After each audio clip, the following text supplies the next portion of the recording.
Welcome to the latest edition of our weekly Workbench blog and all the news, updates, and modelling exclusives from the fascinating world of Airfix.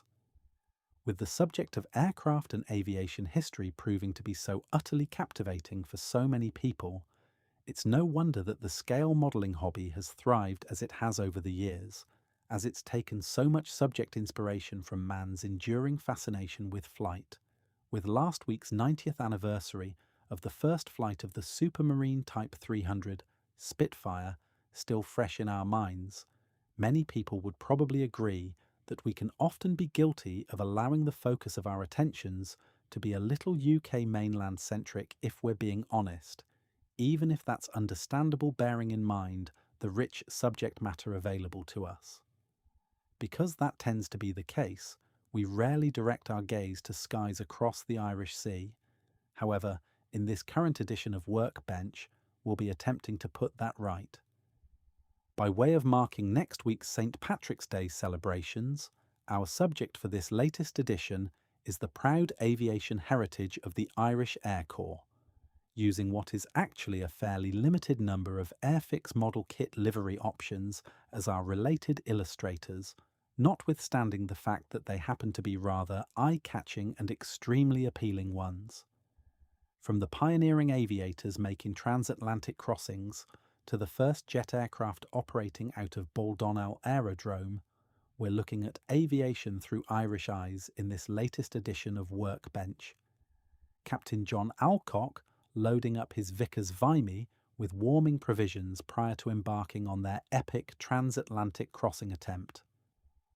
When researching the history of aviation in Ireland, it doesn't take too long before it becomes apparent that the nation had more than its fair share of aviation pioneers. However, the one event which is usually associated with putting Ireland on the aviation map involved two British aviators and a modified Great War bomber.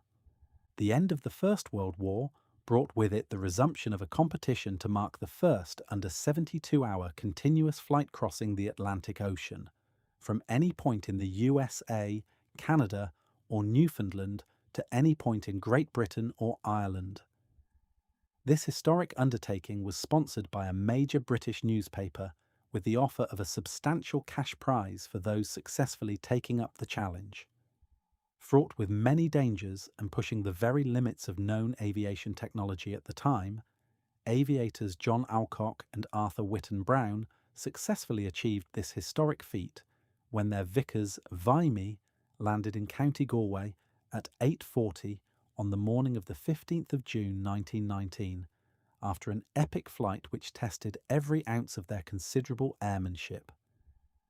After completing their epic and extremely arduous flight, it's incredible to consider that the pair actually made it very close to their intended landing location.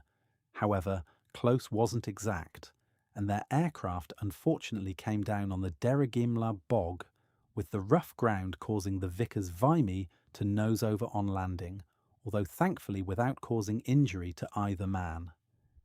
Brown later said that had the weather been better, they could have probably pressed on to London, but that wasn't of any consequence now, as their heroic entry in the aviation history books had already been written, and the eyes of the aviation world were firmly fixed on Ireland. The next date on our Irish aviation journey occurs in 1921 and involves the purchase of a former RAF Martinsyde Type A Mark II biplane aircraft, an aircraft which had a rather specific task to perform. It was intended to be stationed at Croydon Airport and placed on 24-hour standby to bring delegates of the Anglo-Irish treaty talks back home from England, in the event that these historic negotiations should fail. It has even been claimed that when looking to secure a suitable aircraft, it should be one possessing the capability to bomb England, should that be required, although this is clearly open to research scrutiny. Thankfully, this intended escape flight was not required, and this aircraft would become one of the machines which made up the new National Army Air Service in Ireland in July 1922. It would gradually increase its aviation inventory with aircraft and engines purchased from the Royal Air Force and Aircraft Disposal Company, a business established to facilitate the disposal and sale of Britain's huge surplus stocks of aircraft, engines, and equipment following the end of the Great War. By the end of that first year, the National Army Air Service could boast an aircraft force which consisted of 6 Bristol F-2B fighters and 4 Martinsyde F-4 aircraft, plus a collection of engines and equipment, and a force of around 400 personnel. More transatlantic achievement for Ireland, the geographical location of Ireland, and the continued pioneering aviation spirit which saw transatlantic flight glory dominating the world of aviation would propel the nation to further international recognition in 1928. The dream of flying east to west across the Atlantic was far more challenging than the direction in which Alcock and Brown made their famous flight in 1919, and with several fatal attempts having already been made, and with the famous Charles Lindbergh describing the challenge as being beyond the capabilities of current aviation technology, this Everest of aviation achievement remained unconquered. Such a historic picture. With empty fuel drums everywhere, this image shows Junkers W-33 Bremen being prepared for its transatlantic crossing bid at Baldonnel Airfield. Ireland's premier aviator and officer in command of the Irish Air Corps, James Fitzmaurice, was determined this opportunity should be used to put Ireland and the new Irish Free State firmly on the aviation map, and set about trying to arrange an all-Irish attempt bid. Despite his best efforts, he couldn't convince officials to back his attempt, so in 1927 joined forces with a British airman to mount an attempt using a Fokker F-7A monoplane. 500 miles out into the Atlantic, the aircraft entered a severe storm, and despite the intrepid pair wanting to press on with the attempt, good sense prevailed, and they turned back to fly another day, safely landing back on a beach in County Kerry. More determined than ever, but still facing a lack of interest from official sources, Fitzmaurice was invited to join a German pair who had their eye on the same prize, and had themselves mounted a failed attempt in 1927. Now banned from mounting a challenge from their own home nation, Great War aviator Hermann Kohl and his wealthy associate Baron von Hunefeld brought their single-engined Junkers W-33 monoplane across to Ireland to team up with Fitzmaurice at Baldonnel, and set about preparing the aircraft for the crossing attempt. These preparations were all about reducing weight and adding long-range fuel tanks to the aircraft, with this work eventually allowing the aircraft to carry enough fuel for 44 hours of flight, and with the weight-saving measures being so stringent that even the crew's oranges had to be peeled before being loaded aboard. The attempt itself would be delayed by 17 days due to bad weather, but at 5:38 a.m. on 12th April 1928, the heavily laden Bremen took off from Baldonnel heading for New York, but not before narrowly missing a sheep which had wandered onto the grass runway and only just clearing the airfield boundary fence. Once in the air, the aircraft performed exceptionally well, but with only primitive navigational equipment aboard and no radio, those gathered at Baldonnel were left waiting for news from the other side of the ocean. The flight was long and arduous, and like all the attempts which preceded them, a violent storm would make the grueling challenge all the more difficult, blowing the little aircraft way off course to the north. With oil filling the cockpit floor and a position fix having not been taken for some time, the crew began to fear the worst, but with the aircraft performing well, tried everything they could to calculate where they actually were. Historic success, this magnificent aircraft safely carried its 3-man crew across the Atlantic to Greenly Island between Newfoundland and Quebec. Back in Ireland, the lack of a news update was leading people to fear the worst, and the mood darkened.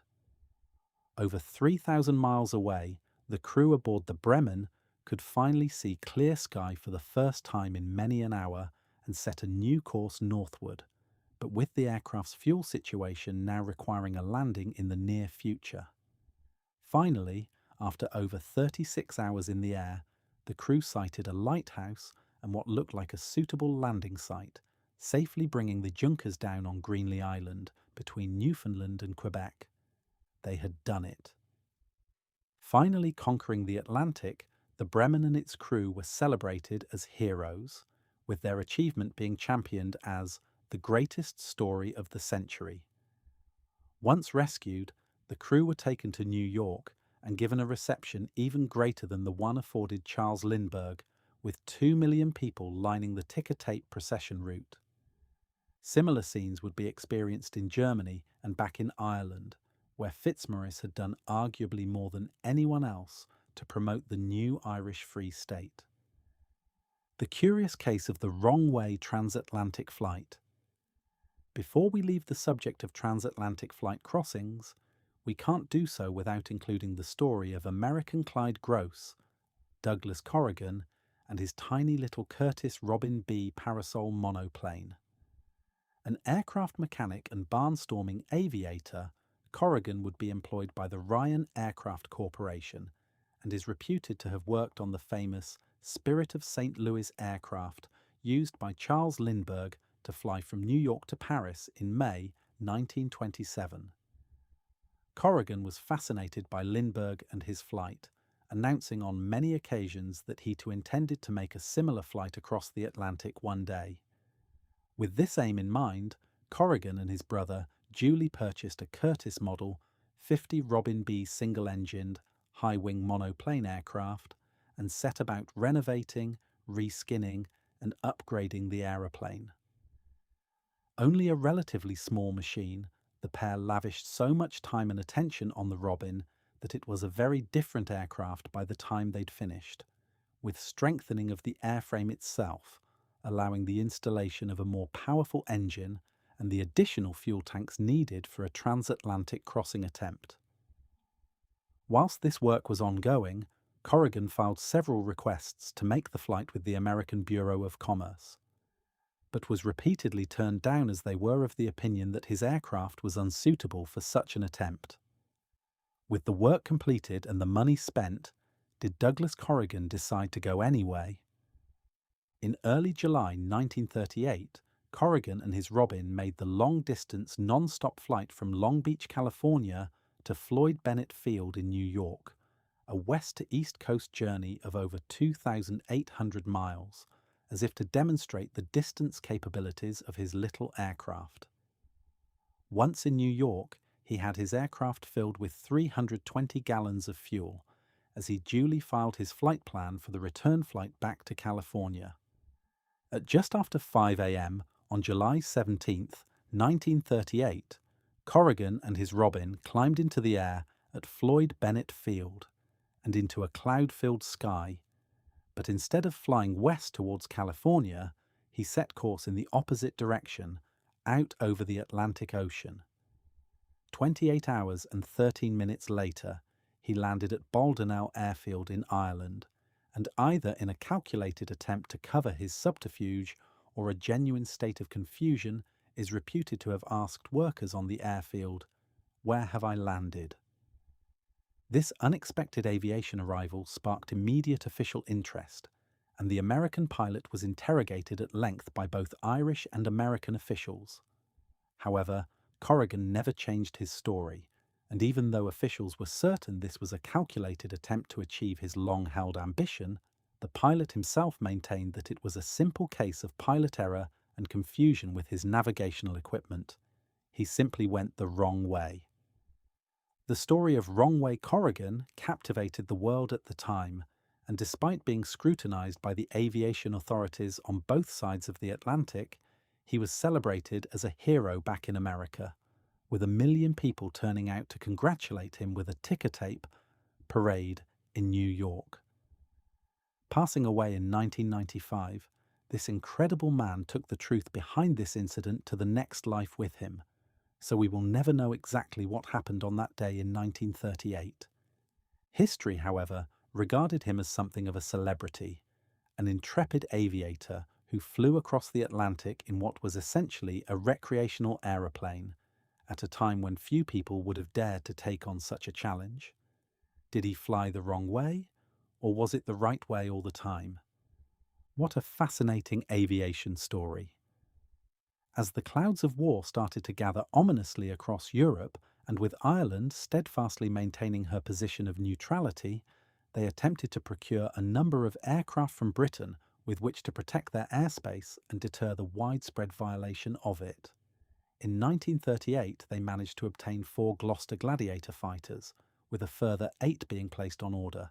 However, these additional fighters were not delivered due to the outbreak of war and the aircraft being placed under embargo. They would receive around 16 Avro Ansons, 3 Supermarine Walrus amphibians, 6 Westland Lysanders, and several training aircraft, as the Irish Air Corps began to build up its strength. Although there were no recorded incidents of encroaching aircraft coming under fire after being intercepted by IAC aircraft, the force was kept rather busy in dealing with British barrage balloons which had slipped their moorings, with the additional workload eventually persuading the British to send over 13 Hawker Hector biplane bombers to aid their cause. It was hoped that Hawker Hurricanes would provide the force with a much more capable fighter. However, these too were embargoed, and they would have to wait until the summer of 1943 before the first Hurricane was added to their inventory. During the wartime years, several aircraft from various air forces were interned after inadvertently landing on Irish soil, some of which would later help to swell the ranks of the Irish Air Corps. There is also the strange case of a rather high-profile defection attempt involving an Irish crew and one of their Supermarine Walrus aircraft, but we'll come on to that a little later. This is the point where we break away from actual aviation history to look at some of the more recent Airfix model kit releases, which featured an Irish Air Corps scheme option, amongst those included scale representations of aircraft charting the history of the force, but also some of the most appealing schemes we could consider finishing our models in. We begin with one of the pre-war Irish Air Corps acquisitions and an earlier product of the famous Supermarine Aviation Company. Supermarine Walrus, Mark 1 and 19, Irish Air Corps, and Taoiseach, Erie, 1939/40. Aircraft operated in the distinctive colours of the Irish Air Corps have always made for interesting subject matter for the modeller, with the Supermarine Walrus amphibian having the additional appeal of also being one of the most interesting aircraft of the 1930s and 40s. In the months leading up to the start of the Second World War, the Irish government purchased a number of aircraft from Britain, including 3 Supermarine Walrus amphibians, which were given the codes N-18, N-19 and N-20. This particular aircraft, N-19, was delivered to Baldenell Aerodrome in March 1939 and assigned to No. 1 Coastal Patrol Squadron. It crash-landed at the airfield in September 1940, damaging its hull to such an extent that parts would subsequently be used to keep the remaining 2 aircraft flying. Its wings were later fitted to its sister aircraft, N-18. Interestingly, Walrus N-18, its sister aircraft, was the one infamously involved in a defection attempt by 4 members of the Irish Air Corps who intended to fly to German-occupied France in January 1942. Having become increasingly disaffected by arrangements in Ireland and their neutral stance, 20-year-old pilot Second Lieutenant A.J. Thornton devised a plan to take one of the Reconnaissance and Medium Bombing Squadron Walrus aircraft at Rainiana Aerodrome and fly it to German-occupied Cherbourg, where he would offer his allegiance and services to the Luftwaffe. On the morning of 9th January 1942, Thornton and 3 of his engineering colleagues covertly fueled up the Walrus and took off without prior authorization. As soon as the departure was discovered and the men found to be missing, confusion reigned at the airfield, but a defection attempt was assumed. A Lysander was immediately dispatched to find the Walrus and either force it to land or shoot it down, but with the Walrus having such a good head start, it couldn't be located. Thornton had planned to fly well to the west of Wales and southern England to hopefully avoid these heavily militarised areas and possible detection. However, his flight was already being tracked all the way by a vigilant British defence network, and as the Walrus was unable to respond to IFF transponder requests because it lacked any such equipment, 4 Hawker Hurricane fighters were sent to intercept it. Once they had the unidentified aircraft in their sights, the Walrus was duly escorted back to RAF St. Eval, and the defection attempt, which lasted for less than 3 hours, was over. The crew were arrested, interviewed, and later returned to the custody of Irish forces. Thornton took full responsibility for the episode and was subsequently dismissed from the Irish Air Corps and sentenced to 18 months in prison, although this was later reduced to just 4 months.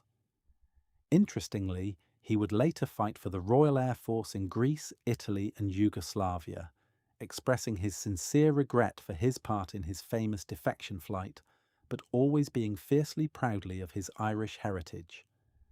As for the Walrus itself, it was eventually returned to Ireland, survived the rest of the war, and subsequently passed into civilian hands following disposal by the Irish Air Corps. Known to have flown in the UK until the end of 1949, it was discovered lying in a scrapyard in 1963 and purchased for the princely sum of £5 by the marvellous people behind the Historic Aircraft Preservation Society.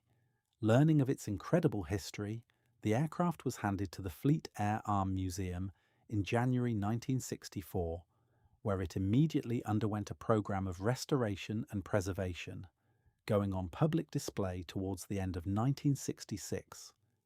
Walrus L 2301 can still be seen on display at the Fleet Air Arm Museum, Yeovil. Irish-operated aircraft are just so interesting. Supermarine Spitfire TR-9, number 161, formerly PV-202, B-Flight, Irish Air Corps / Antair Corps, Baldownell Aerodrome, Dublin, Republic of Ireland / Poblacht, na hAeráin, 1951. Even though more than 20,000 Spitfires would eventually be produced, and it would become one of the most successful fighters of the Second World War, it was interesting to note that RAF officials preferred to rely on their existing pilot training program for conversion to the fighter, rather than produce 2-seat training variants of the aircraft to help with this task. Vickers Armstrong did produce an official 2-seat Spitfire conversion for demonstration to Air Ministry officials. However, this was still overlooked, presumably because they didn't want to rock either the training or aircraft production boats. Spitfire MT-818GAIDN, a converted Mark 8, would go on to serve for several years as both a demonstration aircraft for the company and a UK air race participant, but with one of her more significant appointments being a trip to Baldownell Airfield in early January 1950, where she was to allow members of the Irish Air Corps to examine and fly her. Late the previous year, the IAC retired the last of their Miles Master advanced training aircraft, leaving their student and refresher course pilots facing a gap in their training program and effectively having to jump from the rather basic attributes of a Miles Magister trainer to the much larger twin-engined Avro 19 Anson. Following the visit and a period of further consultation, the Irish Department of Defence placed an order for 6 Spitfire trainers to carry the serial numbers 158 to 163 to be delivered starting from the May of 1951.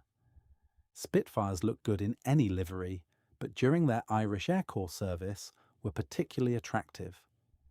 The aircraft were to be painted in an overall grey/green scheme, which was similar to RAF cockpit green, with the first 2 aircraft being delivered in a matte finish, but the final 4 aircraft sporting a gloss sheen.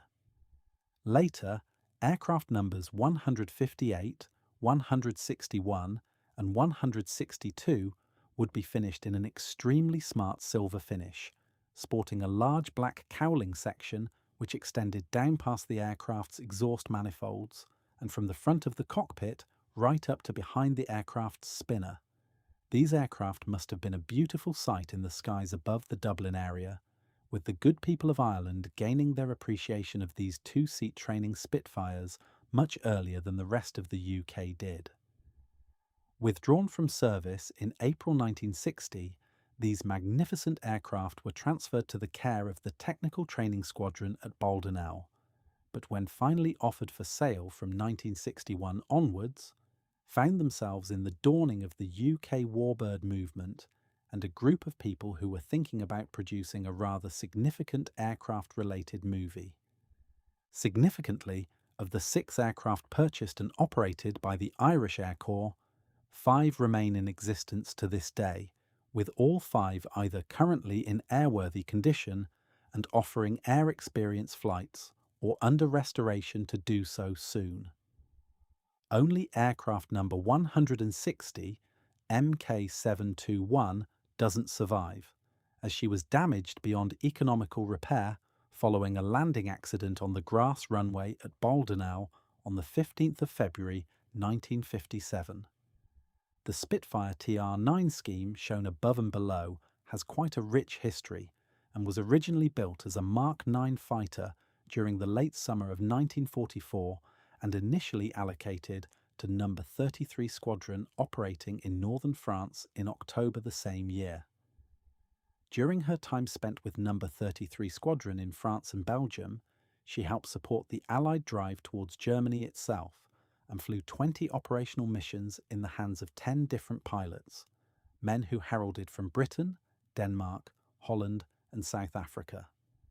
In early 1945, she was transferred to No. 412 Squadron RCAF, in the colours of which she would go on to complete a further 76 operational sorties, and was credited with downing at least 3 Luftwaffe aircraft, 2 Focke-Wulf FW-190s, and a Messerschmitt B F-109.